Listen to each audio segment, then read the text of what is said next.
shut up. This ain't no democracy. Yes, it is. No, it ain't. This is the United States. Your ass belong to me. They don't give a damn about you. They don't like you. I don't like you. Nobody likes you.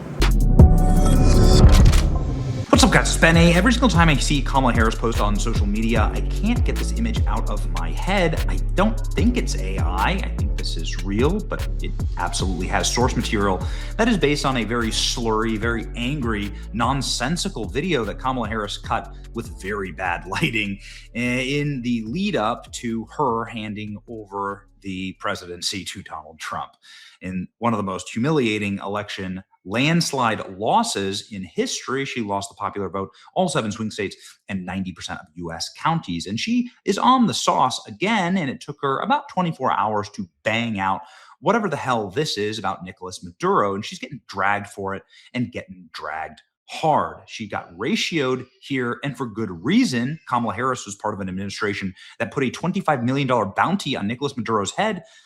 They should be paying Donald Trump, I guess, for delivering on that bounty. And nonetheless, Kamala Harris is screeching that Donald Trump shouldn't have done this. It makes absolutely no sense. Let's read real fast the top line. Let me see if I can get through this without interrupting like 50 different times.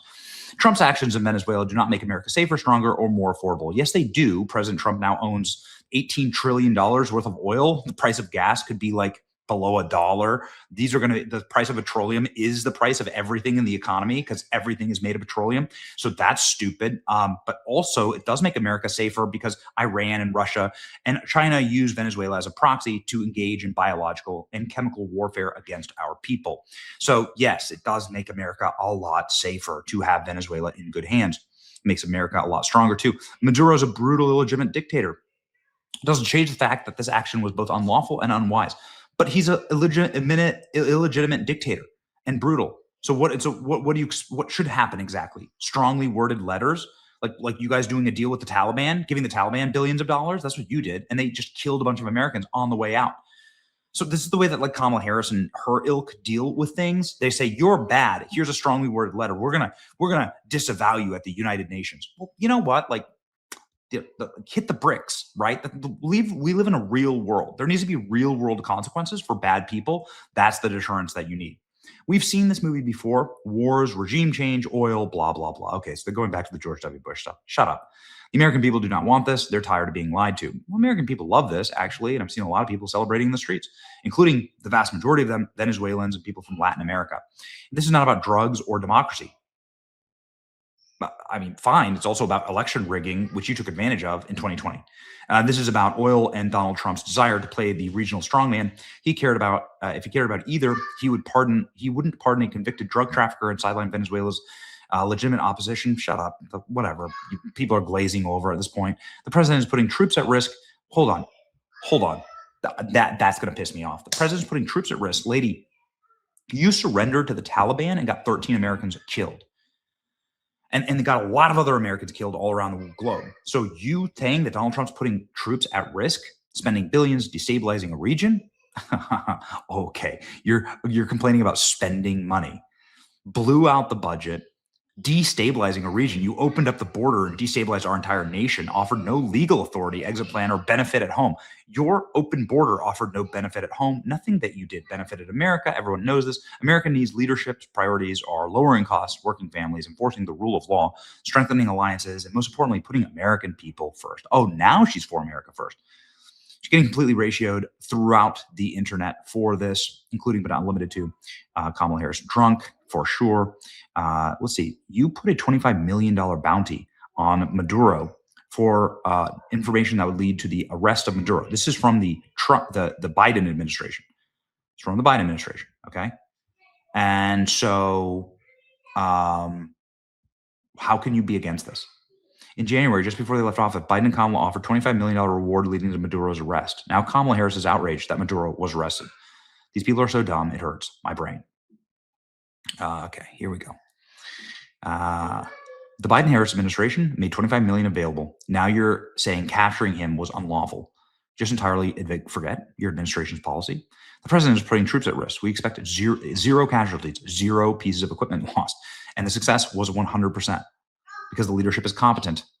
Thank God you are not president now. Your administration offered $25 million reward, by the way. This is your boss. Look at this. Joe Biden. Trump talks tough on Venezuela, but admires thugs and dictators like Nicolas Maduro. As president, I will stand with the Venezuelan people and democracy. Yeah. When you run for president and lose in 2028, you will lose the Hispanic vote. That's right. This is a way for Trump to win the Hispanic vote. I'm telling you, check with a Hispanic. They love what just happened in Venezuela. President Trump delivers results. You just put out a bounty. President Trump actually did something. This is great. Let's go ahead and check the community notes here. Obama found that Venezuelan dictator Maduro posed an unusual and extraordinary threat to national security and the foreign policy of the United States, which directly challenges Harris's statement. Yeah, exactly. Community notes here are just destroying Kamala Harris. Is this you? What's happening in Venezuela is a crisis. People who fled Maduro's dictatorial regime deserve safety. As president, I would immediately give temporary protected status to all Venezuelans. It's the right thing to do. America must show moral leadership in the hemisphere. Yeah, this is because you wanted Venezuelans to vote for you. You didn't actually want to help them. How cruel. How the mendacity of this, the cruelty of this. Yeah, okay. Kamala Harris just like trying to get the straw. Right? As president, I will stand with the Venezuelan people for democracy. Right? Got it. Okay. Did she just use the word chaos talking about the actions of Venezuela? Really? That's rich. Yeah, this is right. I said, we need strength. This is what we need. This, drag queen story hour on military bases. Okay.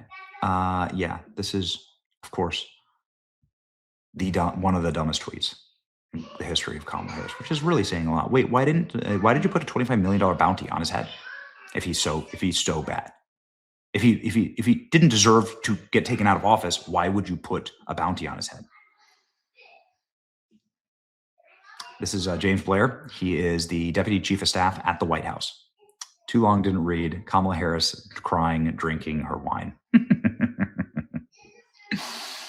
Yeah. Everybody saying you're just, no. The Trump war room posting, Donald Trump flexing on Kamala Harris. There you go. Rare Trump there. Ladies and gentlemen, I'm just going to say this is the perfect White House response to Kamala. I'm going to say once again, thank God she's not president. And if you want to know what actual strength looks like, well, here it is. This is, again, from President Trump's press conference yesterday. Thank God. Could you imagine if this was Kamala Harris? Imagine what we'd be getting with Kamala Harris. So glad this man is president. God bless you on this Sunday. Be thankful. Potentially in league with the cartels operating along our border. All of these actions were in gross violation of the core principles of American foreign policy, dating back more than 2 centuries. And not anymore. All the way back, it dated to the Monroe Doctrines. And the Monroe Doctrine is a big deal. But we've superseded it by a lot. By a real lot. They now call it the Donroe Document. I don't know. It's Monroe Doctrine. We sort of forgot about it. It was very important, but we forgot about it. We don't forget about it anymore. No nation in the world could achieve what America achieved yesterday, or frankly, in just a short period of time. All Venezuelan military capacities were rendered powerless as the men and women of our military, working with U.S. law enforcement, successfully captured Maduro in the dead of night. It was dark.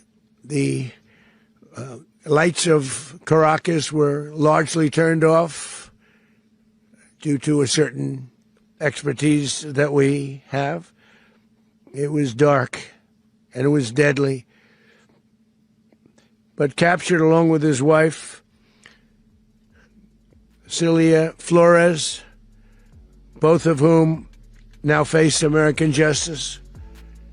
Maduro and Flores have been indicted in the Southern District of New York, Jay Clayton, for their campaign of deadly narco-terrorism against the United States and its citizens.